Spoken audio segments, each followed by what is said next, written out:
this game as well, so he would be a player that could pull out the techies. Winter's laughing. Come on. It can happen, Winter. Are you gonna smile? Yeah, because when you mentioned crazy, that's the first guy. And they actually they saw eHome being completely, caught off guard by the Tekis pick yesterday. So it could also be a thing. From eHome, if you're looking for a surprise pick from eHome, if I had to bet, it would be on the Draw Ranger.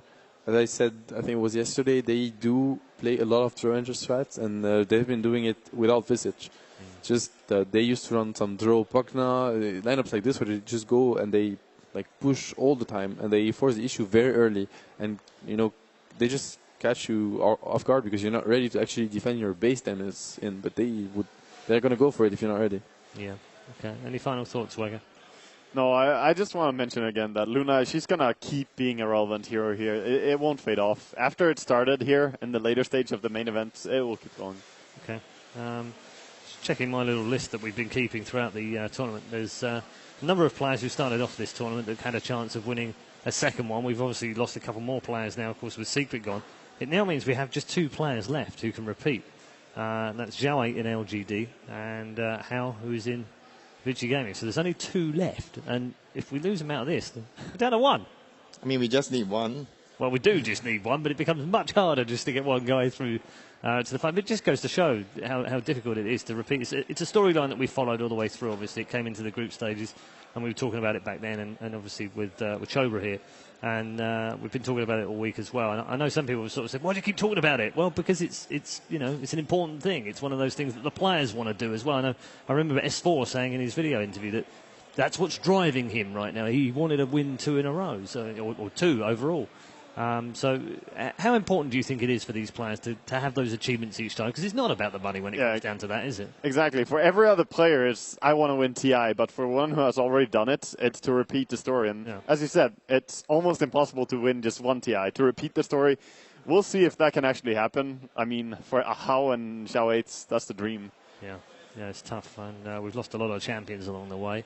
Obviously, your guys not qualifying either, and then losing Na'Vi early. It's been a bad year for the champions and the favourites as well. It almost seems like it's the year of the wild card. But it's a good thing. I think it's a good thing overall for the scene for 2 reasons. First of all, it's going to give hope to a lot of players, a lot of teams. Nothing is impossible. When you see CDEC dominating the international, and they weren't even invited, they were a qualifier team. They did well in the qualifier, but they actually didn't even win the qualifier. They did well. They were only second. And suddenly they're like one of the strongest teams here, and we're even questioning if EG can actually, beat them. So it's like it's a whole new scene suddenly. So, and it's also gonna bring back to earth, I'd say, the better players, if some of them feel like they are actually far away, far ahead of the others. It's just gonna bring back a tougher competition. Yeah, we've had a couple of players, notably this week. I picked out Arteezy, who said it. And Ice has also said that they both used the word cocky. And I picked up on that because it's exactly what we'd set up here. Was maybe they were a bit cocky when they went out there, going out in their shows and went. And they admitted to that. And I think that's really humble of them to do so. So it's a good identifier that they've gone, hang on a minute. We kind of got carried away here with the whole, we're really good and we're going to win this easily. Yeah, but sometimes players realize that too late. And I think that's why we've seen a poor performance from the champions TI4, TI5. The only one that was really close, I would say, was Na'Vi in TI3 that actually almost got it. But everyone else, they just don't have that same hunger. After you've already proven that you're the best, like if you win another TI, you just prove that you're the best again, right? It's not nearly as strong as, someone who doesn't believe in you. It's like, oh, you guys are good, but you haven't won a TI yet, right? We saw it in the G interview, although that interview was a bit, but there was some information in it. And he actually said at some point, we wanted to beat Secret. So not only they wanted to win and go further, they also wanted to prove that they were better than Secret. And I feel like when you're Secret, sure, you want to win and move on, but you don't necessarily want to beat Virtus Pro. Of course you want to, but it's not a big achievement for them. Whereas Virtus Pro, it's, wow, you actually disqualified Secret. Yeah, the drive is the main thing is the drive for VP beating Secret is greater than the drive for Secret beating VP. Exactly. That's why they perform better. Yeah, sometimes it just comes down to that little bit of hunger, doesn't it, in the moment. Do you feel there was any any sandbagging of any of the teams before we got to TI. I mean, it's been a common thing in sports. I just wonder whether you feel like maybe in Dota 2 some of these guys have been keeping stuff back, haven't been putting everything in. Someone actually did say to me yesterday he believed that the Chinese teams had all not done anything for the first 6 months with their eye fully on the international. I can't believe they've gone to 11 tournaments and not tried hard. Nah, definitely not. Yeah, I don't agree as well. No. I mean, the last few months before TI, there's always talk at every LAN, like at ESL, it was talk, oh, is Secret going to pull out all their strategies or are they saving for TI? But in all reality, I haven't seen any team that I feel is saving strategy. Even Secret at ESL, they performed really well. They pulled out some Tusk-Teki combination, which was seen here at TI as well. I don't think any team was holding back stuff and trying to, because the meta changed from ESL to here. I understand the frustration, though, because people are looking for why have suddenly the Chinese teams become fantastic again when they haven't had particularly good 6 months at the start of the year. This whole thing is a fairy tale. Like, this is not reality. You always want to win in Dota. You're not like, I'm gonna lose for 6 months and then, I have this master plan. What if you just lose at TI? Then you're like, you look like a fool, basically. Yeah. And you lost everything on the whole, You always try your best because they're all competitors. They're like the toughest competitors. Okay, very quickly before we go into the draft, 1-1 or 2-0, you two? 1-1. 1-1. 2-0.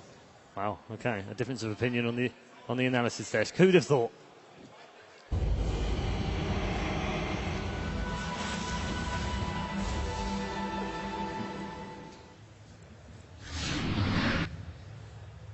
Home versus VG Gaming. Game. All right. Game 2. I'll help him out there. E-Home having to pull this one back. VG Gaming on the verge of making it into the top 4 yet again at the International. The draft is live. So are we going to see a Winter Ribbon this time? Because I feel like VG Gaming, they can't really afford to ban it because Bounty Hunter is still available. So same goes for the for the VH, but the Gyro is still there.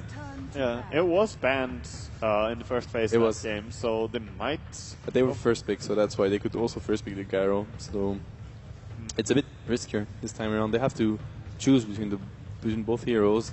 On the other hand, if they do let the Winter Wyvern and E-Home first pick set, they can go for the Dogs here. So there's this Winter Wyvern Darkseer. If you get mind game we've seen. There is, but you can also get Gyrocopter Darkseer, which is also super strong if they rate Winter Wyvern that high.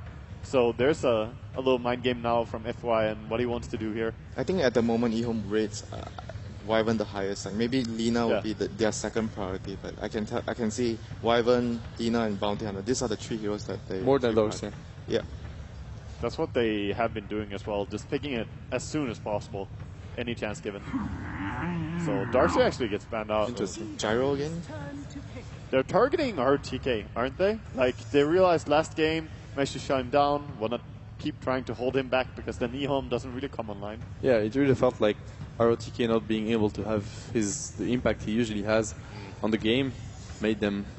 They felt just weaker overall because of that. Yeah, and we mentioned about this before. With ROTK leading a team, you need to give him a good start. If he doesn't get a good start, he's not going to be like the presence of him in the game is significant. A good start to him isn't really like he doesn't need to be like 5-0 and super fun. He just needs a decent start so he has what he needs to take the fights correctly. That's basically it. Queen Winter Wyvern. Wow. So the Winter Wyvern got through for the first time against these two, and it got picked. No surprise.